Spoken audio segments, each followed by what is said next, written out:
Hi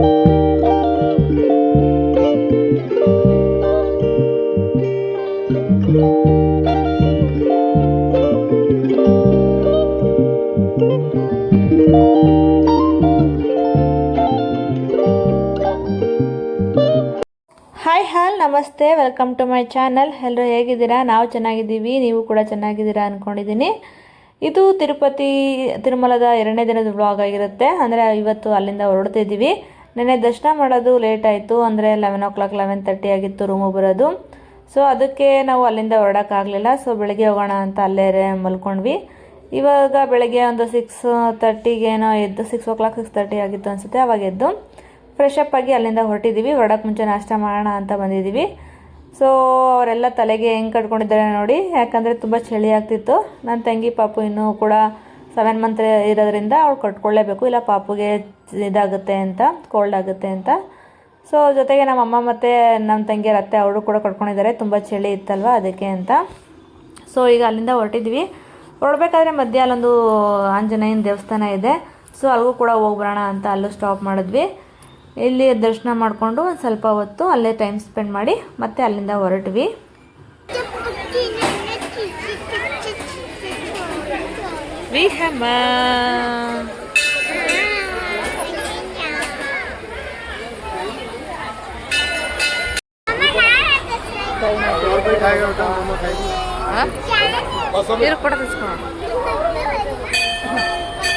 five minutes ಸ್ವಾಮಿ.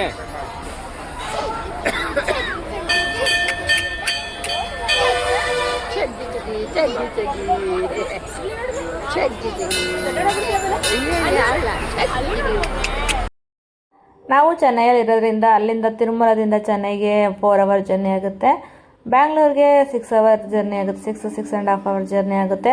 So ನಾನು ಮತ್ತೆ ಚೆನ್ನೈಗೆ ಪ್ಲ್ಯಾನ್ ಮಾಡಿಕೊಂಡು ಬ್ಯಾಂಗ್ಳೂರಿಂದ ಚೆನ್ನೈಗೆ ಬರಬೇಕು ಅಂದ್ರೆ ಮತ್ತೆ 6-7 hour ಜರ್ನಿ ಆಗುತ್ತೆ. ಸೊ ಅಲ್ಲಿಂದ ಅವ್ರು ಮತ್ತೆ ಬರಲ್ಲ ಅಂದ್ಬಿಟ್ಟು ಪ್ಲೀಸ್ ಬಂದೋಗಿ ಅಂತ ನಾನೇ ಫೋರ್ಸ್ ಮಾಡಿದೆ. ಯಾಕೆ ಅಂದರೆ ಅವರು ಇಲ್ಲ ಕೆಲಸ ಇದೆ ಹೊರಡಬೇಕು ಅಂತಿದ್ರು ನನ್ನ ತಂಗಿ ಹಸ್ಬೆಂಡು. ಬಟ್ ನಾನೇ ಇಲ್ಲ, ಇನ್ನು ಮತ್ತೆ ಯಾವಾಗ ಬರ್ತಾರೆ. ನಮ್ಮಮ್ಮ ಅಂತೂ ಮತ್ತೆ ಅವ್ರಿಗಂತೂ 8.5 hour ಜರ್ನಿ ಆಗುತ್ತೆ. ಮತ್ತು ಚೆನ್ನೈಗೆ ಅಂತಲೇ ಪ್ಲ್ಯಾನ್ ಮಾಡ್ಕೊಂಡು ಬರೋದು ಕಷ್ಟ, ಯಾಕಂದರೆ ನಾವು ಆದರೆ ಹೋಗ್ಬಿಡ್ತೀವಿ ಯಾವಾಗಾದರೂ ಏನಾದರೂ ಹಬ್ಬ ಅಂತ ಇದ್ದಾಗ. ಸೊ ಅವರು ಅಲ್ಲಿಂದ ಬರೋದು ಕಷ್ಟ.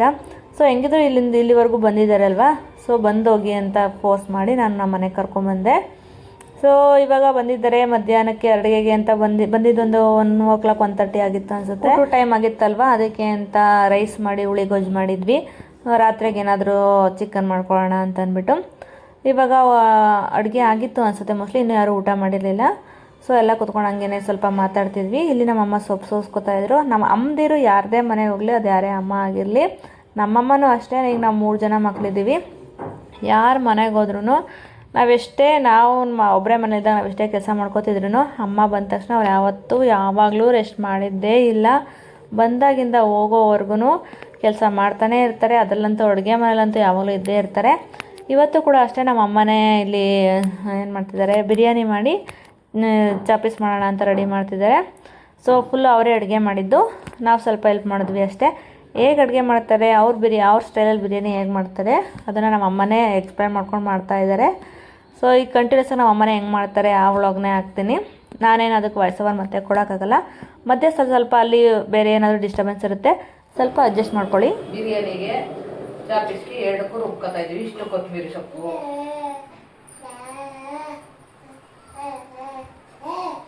ಇಷ್ಟು ಪುದೀನ ಸೊಪ್ಪು 2ರಿಂದ,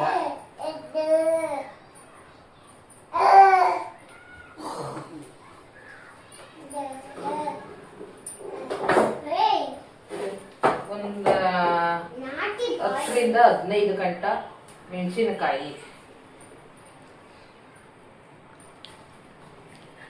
ಒಂದು 4ರಿಂದ 5 ಗಂಟ ಈರುಳ್ಳಿ. 2ಕ್ಕೂ ಸೇಮ್ ಮಸಾಲ, 2ಕ್ಕೂ ಸೇಮ್ ಮಸಾಲ, ಒಂದು 4 ಗೆಡ್ಡೆ ಬೆಳ್ಳುಳ್ಳಿ, ಒಂದು ಶುಂಠಿ ರುಬ್ಕೊಂಡು, ಒಂದು ಟೊಮೆಟೊ ಹಾಕೊಂಡು ರುಬ್ಕೋಬೇಕು. ಒಂಚೂರು ಹಾಕೋ, ಇನ್ನೊಂಚೂರು ಹಾಕೋ. ಒಂದು ಸ್ಪೂನ್ ಅಷ್ಟು ಅರಿಶಿನ ಪುಡಿನ ಹಾಕ್ತಾ ಇದ್ದೀವಿ.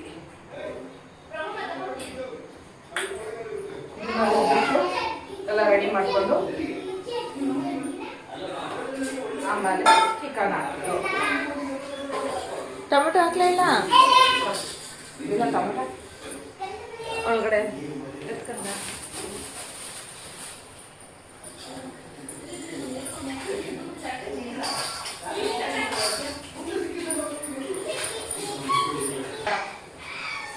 ಡೋರ್ ಓಪನ್ ಮಾಡು ಅಂತ.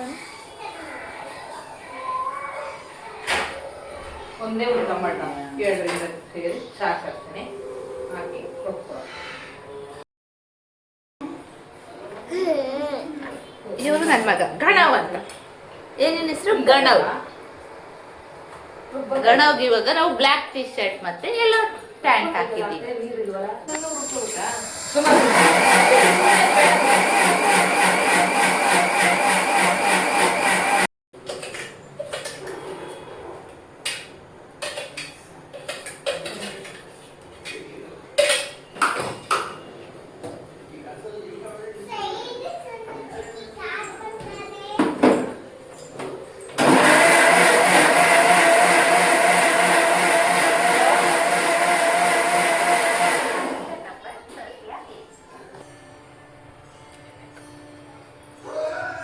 ನಾಲ್ಕು ಚಕ್ಕೆ ಪೀಸು, 3 ಎಲೆ ಲವಂಗ, 4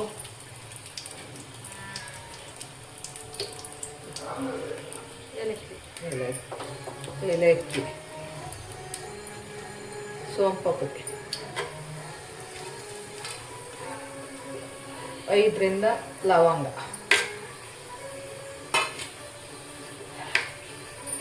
3ರಿಂದ 4 ಈರುಳ್ಳಿ,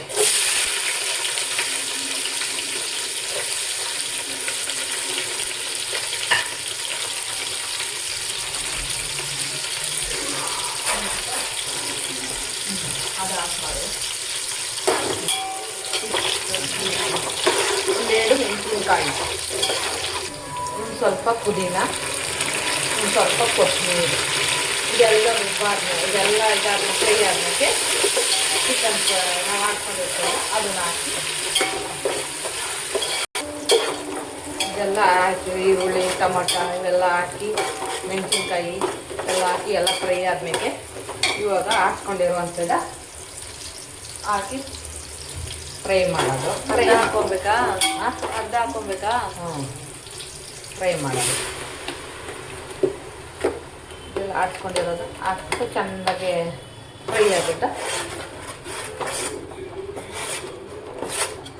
ಎಲ್ಲ ಚೆನ್ನಾಗಿ ಕುದ್ದು ಆಮೇಲೆ ಚಿಕನ್ ಹಾಕ್ಬೋದು.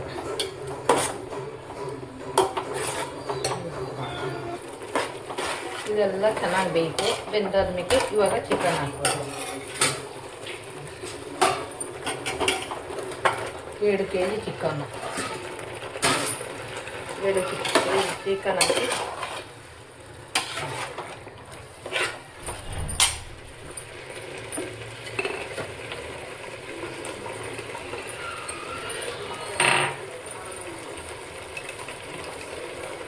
ರುಚಿಗೆ ತಕ್ಕಷ್ಟು ಉಪ್ಪು,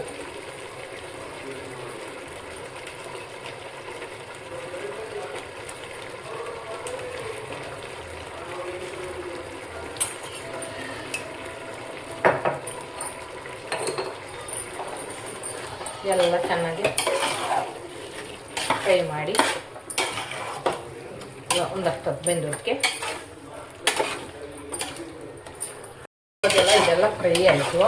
ಈ ಫ್ರೈ ಆದ್ಮೇಲೆ ನಾವು ಎಷ್ಟು ಲೋಟ ನೀರು ಅಕ್ಕಿ ಹಾಕ್ತೀವಿ ಅಷ್ಟು ಲೋಟಕ್ಕೆ 2 ಲೋಟ ಅಕ್ಕಿ ಹಾಕಿದ್ರೆ 4 ಲೋಟ ನೀರು ಹಾಕ್ಬೇಕು. ಇವಾಗ ಆಗೈತೆ. ಇವಾಗ ನೀರು ಹಾಕ್ಬಿಟ್ಟು ಅಕ್ಕಿ ತೊಗೊಳ್ಳಿ ನೋಡಿ ಹಾಕ್ತಾಯಿದ್ದೀನಿ. ಈ ಲೋಟದಲ್ಲಿ 4 ಲೋಟ ನೀರು ಹಾಕ್ತಾಯಿದ್ದೀನಿ, 2 ಲೋಟ ಅಕ್ಕಿ.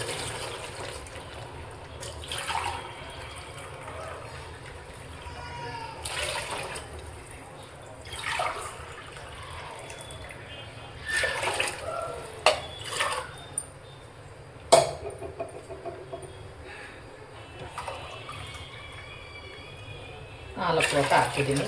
ಇದೆಲ್ಲ ಚೆನ್ನಾಗಿ ಕುದಿಯತ್ತೈತಿ. ಬಿಟ್ಟು ಹಚ್ಚಿಕೊಳ್ಳೋದು ಹಾಕ್ಬಿಟ್ಟು ಹಚ್ಚಿಬಿಡೋದು.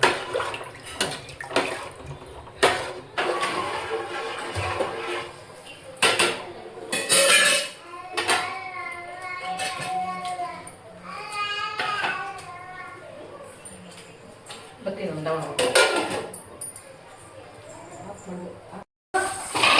ಒಂದು ಫ್ರೈಗೆ ಒಂದು ಸ್ವಲ್ಪ ಆಯಲ್ ಆದ್ರೂ ಸಾಕು, ಸ್ವಲ್ಪ ಒಂದು ಸ್ಪೂನಲ್ಲಿ ಆಗುತ್ತೆ mummy. Oil not good for health.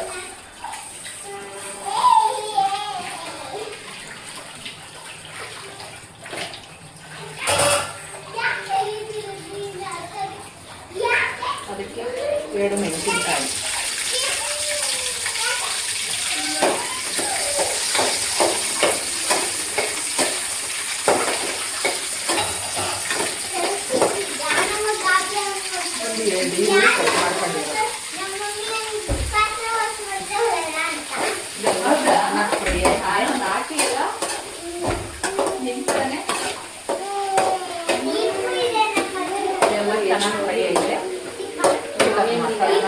ಇರ್ತೀವಲ್ಲ ಅದನ್ನ ಹಾಕಬೇಕು. ಚೆನ್ನಾಗಿ ಫ್ರೈ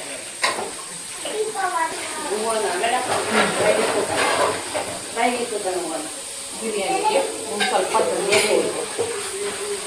ನೀನು ಸ್ವಲ್ಪ ಜೋರಾಗಿ ಆಗುತ್ತೆ ಇವರೆಲ್ಲ ಸೌಂಡ್ ಮಧ್ಯೆ ನಿನ್ನ ವಾಯ್ಸ್ ಕೇಳಿಸ್ಬೇಕು ಅಂದರೆ. ಒಂದು ಸ್ವಲ್ಪ ಧನಿಯಾ ಪೌಡ್ರು, ಹಾಂ, ಒಂದು ಸ್ವಲ್ಪ ಚಿಲ್ಲಿ ಪೌಡ್ರು ಹಾಕ್ತೀವಿ, ಸ್ವಲ್ಪ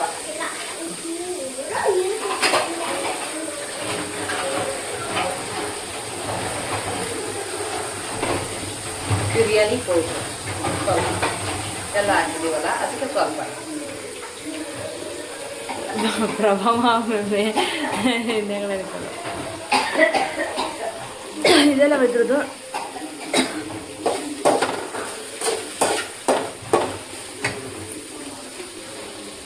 ಅಕ್ಕಿ ಹಾಕೋದು ಇನ್ನೂ ಒಂದು ಪೌಡ್ರ್ ಮಿಕ್ಸರ್ ಆಯ್ತಾ? ಇದು ಫ್ರೈ ಮಸಾಲೆ ಅಂತ ಮಮ್ಮಿ, ಯಾವುದು ಚಿಕನ್ ಮಸಾಲ. ಇದು ಗರಂ ಮಸಾಲೆ ಇಲ್ಲ, ಗರಂ ಮಸಾಲ ಹಾಕ್ತಲ್ಲ, 3 ಪೌಡ್ರ್ ಹಾಕ್ತಲ್ಲ. ಯಾವುದು? ಚಿಲ್ಲಿ ಸ್ವಲ್ಪ ಗರಂ ಮಸಾಲೆ ಎಲ್ಲ ಹಾಕ್ಬಿಟ್ಟು ಚೆನ್ನಾಗಿ ಕರಿಬಿಟ್ಟು ಇವಾಗ ಅಕ್ಕಿ ಹಾಕಿ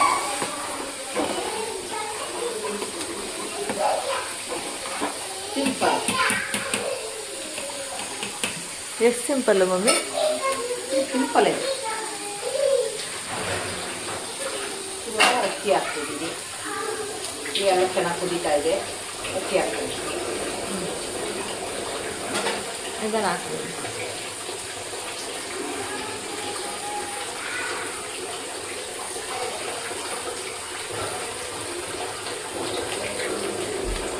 ಇವಾಗ ಅಕ್ಕಿ ಹಾಕ್ತೀವಿ.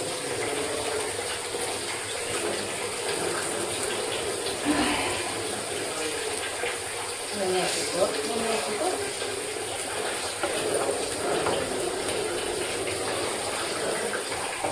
ಹೇಗೆ ಮಾಡಿದೆ, ತುಂಬ ಟೇಸ್ಟಾಗಿರ್ತದೆ. ಈ ಥರ ಮಾಡಿದ್ರೆ ಇನ್ನೂ ಜೋರ ಮಾತಾಡಬೇಕು. ಈ ಥರ ಮಾಡಿದ್ರೆ ತುಂಬ ಟೇಸ್ಟಾಗಿರ್ತದೆ, ಬೇಗನೆ ಆಯ್ತದೆ.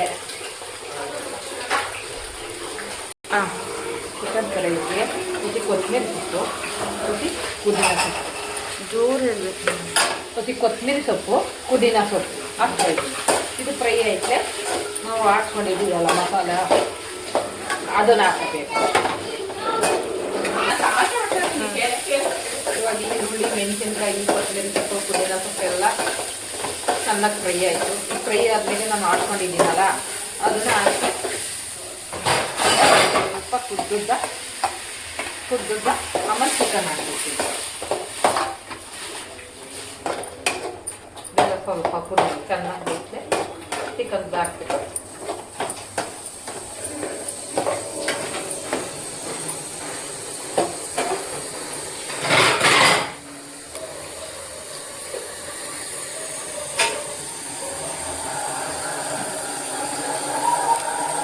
ಮನೆಗೆ ಗೆಸ್ಟ್ ಕರ್ಕೊಂಡ್ಬಿಟ್ಟು ಗೆಸ್ಟ್ ಎಲ್ಲ ಅಡುಗೆ ಮಾಡ್ತಿದ್ದಾರೆ, ಪಾಲ್ ತೊಳಿತಿದ್ದಾರೆ.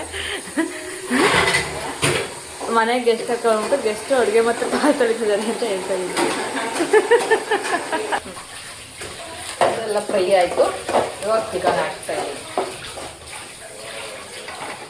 ಚಿಕನ್ ಹಾಕಿಟ್ಟು ಚೆನ್ನಾಗಿ ಫ್ರೈ ಆಗೋಕ್ಕೆ ಉಪ್ಪು ಇದು ಸೋನ ಏನು ಅವ್ವ ಏನಾದ್ರು ಹೇಳ್ಬೇಕಾಗ್ತೀಯ ಕನ್ನಡ ಅಂತೀಯ ಅವನ ವಾಯ್ಸ್ ಕೇಳಿಸಿ. ಸಾರಿ. Hi guys. ಹಲೋ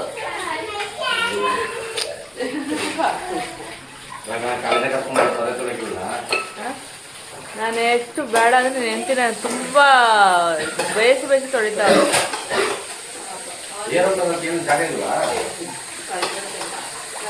ಸೊಳ್ಳೆ ಬರುತ್ತೆ.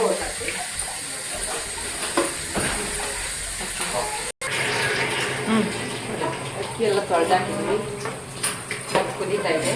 ಇವಾಗ ಕುಚ್ಕೊಂಡ್ರೆ ಬಿರಿಯಾನಿ ರೆಡಿ. ಚೆನ್ನಾಗಿರುತ್ತೆ, ಸಿಂಪಲ್ ಆಗಿದೆ. ಮುಚ್ಬಿಟ್ಟು ಎಷ್ಟು ನಿಮಿಷ ಬೇಯಿಸ್ಕೊಬೇಕು? ಮತ್ತೆ ಒಂದು 10 ನಿಮಿಷ ಇರಬೇಕು, ತೆಗಿಬಾರ್ದು ಮತ್ತೆ ಮಿಕ್ಸ್ ಮಾಡೋಕ್ಕೆ. ಹಾಂ, ಓಕೆ. ಫುಲ್ ಲೋ ಫ್ಲೇಮಲ್ಲಿ ಇಟ್ಕೊಬೇಕಾ? ಜಾಸ್ತಿ ಉಡಿ ಕೊಡಬೇಕು.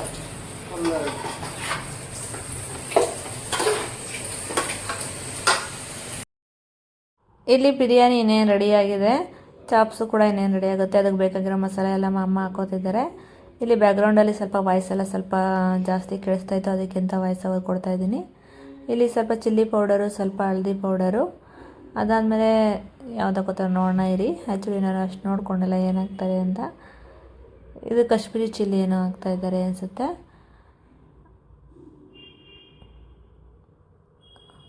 ಸ್ವಲ್ಪ ಗರಂ ಮಸಾಲ ಹಾಕೋತಿದ್ದಾರೆ ಈಗ.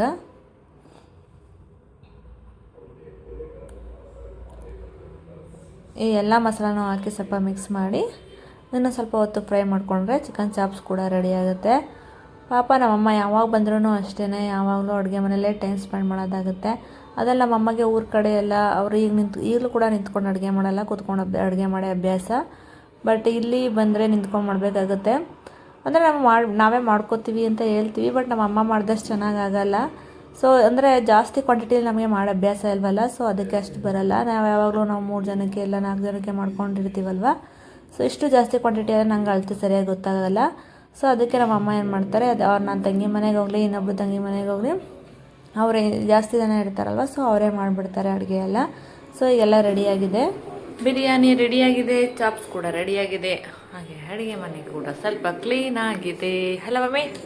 ರೆಡಿನಾ ಮಮ್ಮಿ? ಎಲ್ಲ ಕ್ಲೀನು ರೆಡಿ. ರೆಡಿ. ಇವಾಗೇನು ಊಟ ಮಾಡೋದಂದೆ ಮಾಡೋದು ಬಾಕಿ. ಸೊ ಇವೆಲ್ಲ ತಗೊಂಡೋಗೋಣ ಈಗ, ಅಲ್ಲಿಡೋಣ. ಈಗೆಲ್ಲ ರೆಡಿಯಾಗಿದೆ, ಎಲ್ಲರೂ ಜೊತೆಲೇ ಕೂತ್ಕೊಂಡು ಊಟ ಮಾಡೋಣ ಅಂತ ಊಟ ಮಾಡೋಕ್ಕೆ ಸ್ಟಾರ್ಟ್ ಮಾಡಿದ್ವಿ. ನನ್ನ ತಂಗಿ ಮಾತ್ರ ಪಾಪುನ ಮಲಗಿಸ್ತಾ ಇದ್ಲು, ಸೊ ಅವಳು ಲೇಟಾಗಿ ಬಂದಳು. ಇನ್ನು ಮಿಕ್ಕದವರೆಲ್ಲ ಒಟ್ಟಿಗೆ ಕೂತ್ಕೊಂಡು ಊಟ ಮಾಡ್ತಿದ್ದೀವಿ. ಸೊ ಎಲ್ಲರೂ ಒಂದ್ಸಲ ಯಾವಾಗಾದರೂ ಈಗ ಸೇರಿದ್ರೆ ಒಂದೇ ಕಡೆ ಎಲ್ಲರೂ ಜೊತೆಲೇ ಊಟ ಮಾಡಿದ್ರೆ ಎಷ್ಟು ಚೆಂದ ಅನಿಸುತ್ತಲ್ವ. ಏನೋ ಒಂಥರ ಅವರೆಲ್ಲ ಬರಲ್ಲ ಅಂತಿದ್ರು, ಬಟ್ ನಾನು ಫೋರ್ಸ್ ಮಾಡಿ ಕರ್ಕೊಬಂದೆ, ಮತ್ತೆ ಇನ್ಯಾವಾಗ ಬರ್ತಾರೋ ಏನೋ ಅಂತ. ಸೊ ನನಗಂತೂ ತುಂಬ ಖುಷಿ ಆಯಿತು. ಬಟ್ ಬೆಳಗ್ಗೆನೇ ಎದ್ದು ಹೊರಡಬೇಕು ಅಂತಿದ್ರು. ಹಾಗೆ ಅವ್ರು ಬೆಳಗ್ಗೆ 4 ಗಂಟೆಗೇನೋ ಹೊರಟರು, ಬೆಳಗಿನ ಜಾವನೇ. ಯಾಕಂದ್ರೆ ಮತ್ತೆ ಅವ್ರಿಗೆ ಅದ್ರ ನೆಕ್ಸ್ಟ್ ಡೇ ಕೆಲಸಕ್ಕೆ ಹೋಗ್ಬೇಕಾಗಿರುತ್ತಲ್ವ. ಇಲ್ಲಿ ನಮ್ಮ ಅಮ್ಮಗೆ ನಾನು ಕೇಳ್ತಿದ್ದೆ, ಹೇಗಾಗಿದೆ ಅಮ್ಮ, ಚೆನ್ನಾಗಿದೆಯಾ ಅಂತ. ಅದಕ್ಕೆ ನಮ್ಮಮ್ಮ ತುಂಬ ಚೆನ್ನಾಗಿ ಮಾಡಿದ್ಯಾ ನಂದು, ತುಂಬ ಸೂಪರಾಗಿದೆ ಅಂತ ಹೇಳ್ತಾಯಿದ್ರು. ಅದಕ್ಕೆ ನಾನು ಹೇಳ್ತಿದ್ದೆ, ಎಷ್ಟೊತ್ತವರೆಗೂ ನೀನೇ ಅಡುಗೆ ಮಾಡಿದ್ದೀನಿ ಅಂತ ತೋರಿಸ್ಬಿಟ್ಟು ಅಮ್ಮ, ಈಗ ನಾನು ಚೆನ್ನಾಗಿ ಮಾಡಿದ್ದೀನಿ ಅಂತಂದರೆ ಯಾರು ನಂಬ್ತಾರೆ, ಎಲ್ಲರೂ ಗೊತ್ತು ನೀನೇ ಅಡುಗೆ ಮಾಡಿರೋದು ಅಂತ ಹೇಳ್ಕೊಂಡು ಹಂಗೆ ನಗ್ತಾಯಿದ್ರು. ಸೊ ತುಂಬ ಖುಷಿ ಅನಿಸ್ತು ಅವರೆಲ್ಲ ನಮ್ಮ ಮನೆಗೆ ಬಂದಿದ್ದು ನನಗೆ. ಇವತ್ತಿನ ವ್ಲಾಗ್ನ ಇಲ್ಲೇ ಎಂಡ್ ಮಾಡ್ತಿದ್ದೀನಿ. ಮತ್ತೆ ಸಿಗ್ತೀನಿ ನೆಕ್ಸ್ಟ್ ವೀಡಿಯೋದಲ್ಲಿ. ಥ್ಯಾಂಕ್ ಯು ಫಾರ್ ವಾಚಿಂಗ್ ಈ ವಿಡಿಯೋ.